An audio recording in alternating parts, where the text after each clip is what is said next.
Ladies and gentlemen, welcome back to the Renegade Report. I'm Francis Mayer, Sports Information Director for the Bakersfield College Renegades, the greatest community college athletic department in the known universe. And right now we're going to talk to the greatest beat writer in the known universe, Jeff Evans. How are you today, sir? Doing really good. It's getting geared up for the weekend, and we'll see. The Renegades have a good one. I'm sure we're going to talk about that Saturday night. Absolutely. 2-0 heading into this weekend.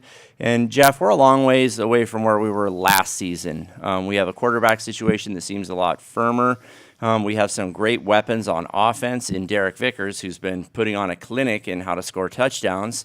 And we have some interesting pieces that are just kind of coming together on the offense as they work together as a unit, but obviously a big test against Riverside. But there have been some pieces that haven't worked so well, haven't there? Well, I think the biggest concern, after last year, when you have a 2-8 year, and they haven't had a 2-win season since the 1920s. That gives you how. Well, since before McDonald's was a franchise, before there was a Super Bowl. Yes, absolutely. But and you go 2-0, so you got to look at the positive side there. But yeah, the kicking game, which is something that the Renegades have taken a lot of pride in recent years, has really been struggling. I mean, they've had 2 extra points blocked in the last 2 games. They've had a field goal that was blocked. They've had a PAT that was missed, and it settled down a little bit after that. They did kick off. They did kick some successful PAT. They had plenty of practice because they were scoring touchdowns like crazy last week. But that's an issue. They gave up 35 points on defense last week, and that's an issue. But again, they had a big lead, and they sort of, and even the week before, they were up 16-0 at halftime, and they kind of had to hold on for dear life there at the end. So there's been some signs that have been a little shaky that way, but all in all, I think that obviously they're happy being 2-0. That's the main thing, especially when you win 2 games all of 1 year and you're off to a 2-0 start. They had not won a non-league game in a couple of years, and now they're 2-0 in that. This week's going to be the this is really going to be the gauge. We'll see really where they are. They're playing a Riverside team which is also 2-0 and is also ranked number 1 in the state right now, and a team that has allowed no more than 65 yards of net rushing in each of its first 2 games. Bakersfield is Speaking of 65, Jeff, I'm sorry, isn't that how many out-of-state players Riverside has as well? They could very well have quite a few. There's for sure. There's a lot there. But you know what? An out-of-state thing, that's just what you're dealing with, and it's a different philosophy. Bakersfield's philosophy is to go with as many local kids as possible. They have 2 out-of-state players at Bakersfield College this year. They've got one of them's out of country too. Well, they've got a couple of. They have a handful of kids that are from the outside the area, but are within California. Sure. But down in the Southern California area, when you're dealing with all those junior colleges down there. If you got a kid, I talked to Carl Bowser about this when Carl Bowser was coaching at BC, and there was a situation where, okay, if you got a kid playing at Rio Hondo, which goes like 1-9 every year, and he's a really good athlete, and he's in the Rio Hondo district, well, why wouldn't he just stay on the freeway, go 15 more minutes up the road and play for El Camino or Cerritos College, which is a really good program. Absolutely. So you're dealing with a lot of kids that are crossing over in the rural areas, which I'm counting, even though Bakersfield's got 500,000 people, but this is the only community college with football within 70 miles. You got COS, you got College of the Canyons, and you got Antelope Valley. Those are your 4 closest. There's not like a kid can just hop on. A kid at Frontier High School doesn't have a choice. If he's unless he goes over and drives 2 hours away. And some of our local kids are going out of the area.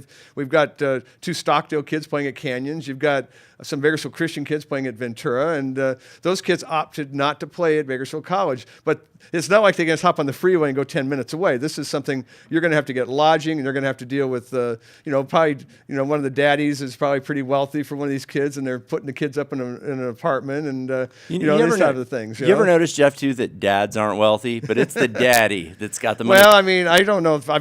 I guess you could say maybe the kids are working. It's hard for me to I don't know how a kid could go down to Valencia and be out of Stockdale High School, or kid could wind up at Ventura College out of Bakersfield Christian High School.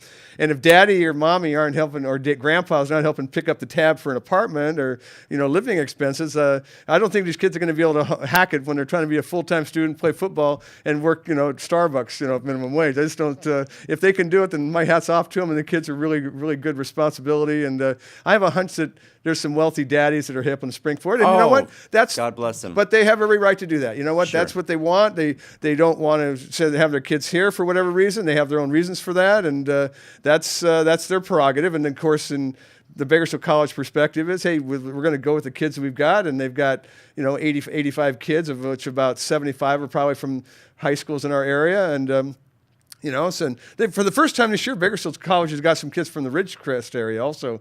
2 or 3 Burroughs players, and there's some Burroughs kids down at College of the Canyons. Again, Antelope Valley College. That's probably a closer drive for those kids. And those kids are kids that are going to have to come and get accommodations here. You can't be commuting to Ridgecrest every day, so you've got some of that. Even a kid living as far as Tehachapi or Kern Valley, Dalton Gallus is out of Kern Valley. There's no community college close to Kern Valley. He's going to have some kind of accommodations here in Bakersfield. You can't be running up and back and forth. You don't do that. So he is. So there's a lot of factors like that. And back in the old days, Taft College had a program, and that was 30 miles away. But even there, most of their kids were out of state, and everything is dynamically changed. And Bakersfield College chooses to go with as many local kids as possible. And that's just kind of the way it goes. Jeff, we've got an interview with Coach Chudy. We're going to take a look at it real quick. I'm going to let you watch it on this handy Apple computer. They're always handy. They aren't they though? Come on now, it's the official choice of journalism. My mic is close to the speaker, but you're going to play the video, right? I'm just going to do this for Jeff to watch on my computer. Show it for our All right, that's viewers. The one. Here we go, Chris. Go ahead and fire the video. We weren't onside kicking, so that wasn't the deal. No, it wasn't an onside kick. We struggled in everything that we did Saturday night, every phase of the kicking game. So those weren't onside kicks. Those were actually supposed to be squib kicks, but neither here nor there. It doesn't matter. We did a horrible job of covering our third kickoff, and I just had the philosophy that we were going to try and give them the ball around the 35 and make them go 65 yards instead of giving them a short field if we weren't going to cover a kick any better than that, which I was really disappointed in because we practice kick coverage a lot, and we knew what the return was going to be. We just didn't give very good effort, and we didn't do a very good job of executing the game plan. So those weren't onside kicks. That was just we just didn't do a very good job of squib kicking it either. So it was an ugly performance from the kicking game standpoint. So we're going to move on, and we've got to get better there. Your thoughts, Jeff Evans? Well, I don't know if I could say it any better than that. At the point on that last kickoff return, that's really when they needed to have a long field and have some clock run off. And next thing you know, the Chafee player ran it all the way down to the 25-yard line, and that shortens the field. And they score there, and now they have an onside kick. If they get that kick, then they have enough time to possibly punch in a score again.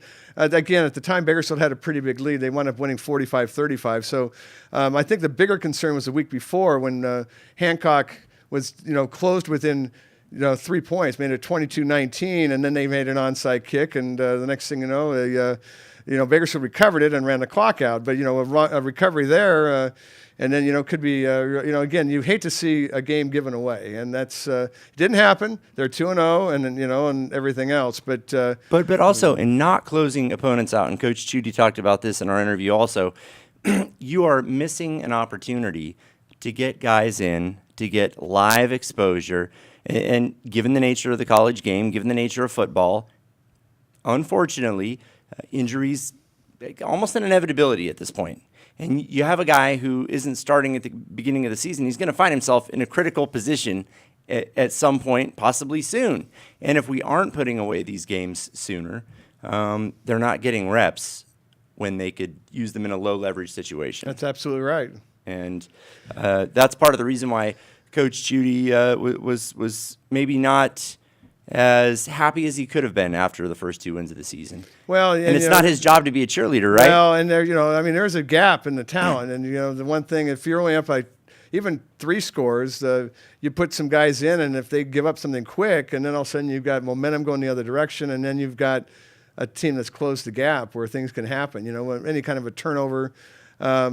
Again, Bakersfield's done a really good job of preventing. They had 1 fumble lost and an interception to this point in 2 games.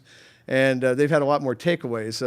Last year, that was a problem also. They had they were giving the ball away more than they were getting it back, and so far they've been winning that battle. So it's going to be, again, it's early in the year. Let's just see how the thing shakes up. This is going to be their strongest opponent. They're going to play in their non-league schedule. Clearly, Riverside is. The teams after that are, they're okay, but they're not at the same level as a team that's right now number 1 ranked in the state. That's got some kind of gaudy, 51-4 record the last 4 years, and which basically you might remember last year they opened the season with Riverside, and Jeff, I remember well. Yeah, well, 2 years ago, Curtis McGregor broke his collarbone in the first quarter of the game, and that just almost derailed the season before it started. That was 2 years ago when that happened. That was brutal. Well, and then of course, that season we go on to secure a berth in the Western State Bowl against Chaffey College. Yep. And then there was last season, and I know we try not to talk about the past too much, but it's part of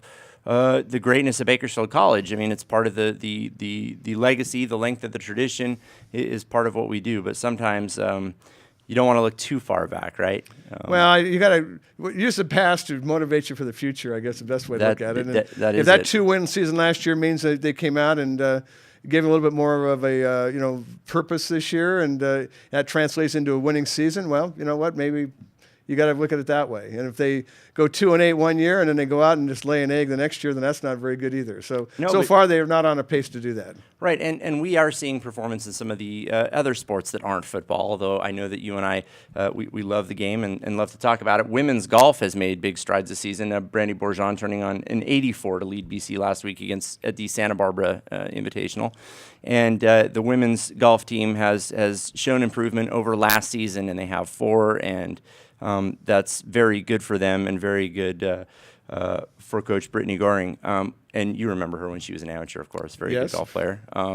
And women's volleyball has done good as of late. They won 2 last week, and Coach Carl says it's all about an improvement, and he's been seeing improved passing from Hannah Pope, who is the daughter of the former wrestling coach out at Cal State Bakersfield. So a lot of good stuff is happening in the athletic department, and of course we're going to be on the road Saturday in Riverside. You can catch the Rooter Bus. You got to buy your tickets by 10 a.m. tomorrow morning, though, and you get to travel with the BC cheerleaders. Jeff, have you ever thought about taking the Rooter Bus? Well, I don't think they'd be waiting for me because I have to file my stories after the game. That's more of an issue. You could tip on the bus. Yeah. But you got your interviews, of course. Well, that's just minor detail. Minor details. We could do it on the phone, right? Well, it might be a little tricky talking to coaches on the phone after games. Yes, you're correct. We got to track them down. But you can still get tickets for the Rooter Bus.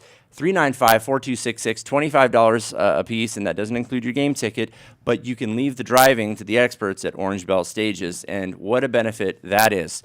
More information can be found on GoGades.com, as well as our Facebook page, Bakersfield College Athletics, plus we're on Instagram and Twitter at GoGadesGo.